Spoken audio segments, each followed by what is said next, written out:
What up, people? First off, being bong. So in the past few days, Jim Jones has been making some noise in the hip-hop community. He was essentially saying he's a better rapper than Nas, more relevant and more impactful. This all started because some YN, and I don't know why anyone would take anything a YN says seriously.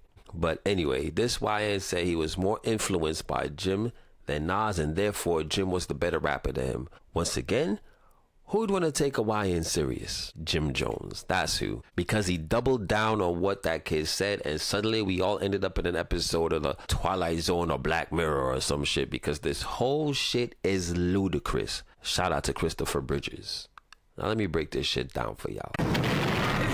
Music, like all art forms, is a very subjective thing, and that's why it's hard a lot of times, pause, to distinguish between what's good and what's bad, because it's really down to the consumer's preference. However, I think we can all agree that in most cases, to produce a work of art requires a certain level of skill in that art form.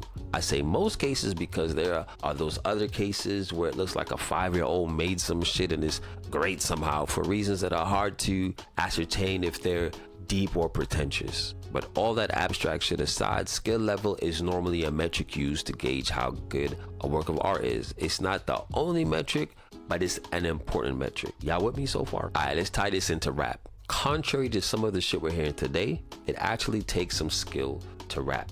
Well, to rap good. I'm gonna spare you the rap history lesson, but essentially rap evolved from just talking rhythmically over a beat to reciting thought-provoking pieces using double and triple entendres alongside metaphors and similes and complex rhyming schemes rhythmically over a beat. Now, being able to do all of that last bit I just said and still sounding sonically appealing, that makes you a top tier elite rapper like J. Cole, who I happen to think is one of the greatest rappers of all time, despite this little video I may have made about him, which some people didn't like. But I promise you, I am not a J. Cole hater. But anyway, with like any other art form or anything that requires skill, there are different tiers. But here's where shit gets tricky. A few seconds ago, I used the term sonically appealing.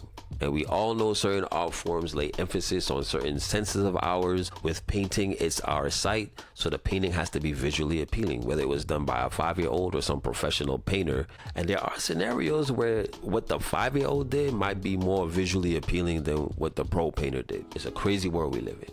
So some rappers, despite their skill level, can just produce more sonically appealing shit than others. And some people, especially YNs, will take the stance that, hey, I like listening to Jim Jones and what he's about more so than Nas, so Jim is better. And everyone is entitled to their own opinions, but opinions can be wrong, especially if you're a YN. And once again, why would you want to take a YN seriously? Listen, I like 50 Cent's music way more than I like Eminem's music, but Eminem is a better rapper than 50. And likewise, Nas is objectively a far better rapper than Jim Jones by every metric I just mentioned, except sonically appealing, because that metric is mostly subjective. But look, Nas is even better by the metrics Jim highlight. Pull up Nas Billboard entries, then pull up my Billboard entries. Listen, we can't compare the two. What I'm trying to tell you is I want to go there. Hold on. I want to go down the line now, because now we going down the line.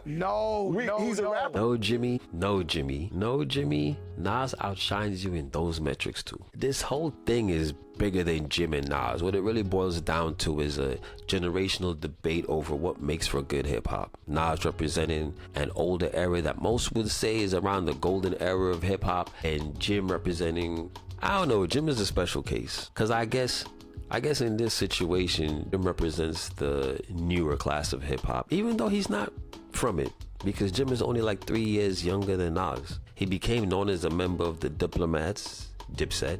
It was him, Cam, and Jewels as the main rappers, and like their heyday was 20 years ago. It's like Jim is stuck trying to be the guy, you know, back when he was a YN. Me, Jim Jones. But he was overshadowed by Cam and Jewels. And now he's still, till this day, trying to be like the top YN, even though he's in his 40s. Oh no, me, Jim Jones. I'm gonna have to make a separate video on Jim, because there's more there that needs to be talked about that I think is actually kind of interesting. But until then, as far as this ridiculous comparison goes, Jim Jones makes good music, respectfully, but Nas, he's a living legend. He's part of the fabric of hip hop. Now, which era of hip hop is better? I think that's an obvious one, the golden era. But that's the whole other video in itself. What era of hip hop did you grow up in? Which one do you think is the better one? And who are some of the elites as far as you're concerned? Me, I grew up in the golden era, and that's my rubric for hip hop greatness. As a DJ, I can appreciate everything else. I think I'm a pretty objective person. But hop in the comments to let me know. If you made it this far, thank you for watching. Hope you enjoyed it, and I'll see you in the next video.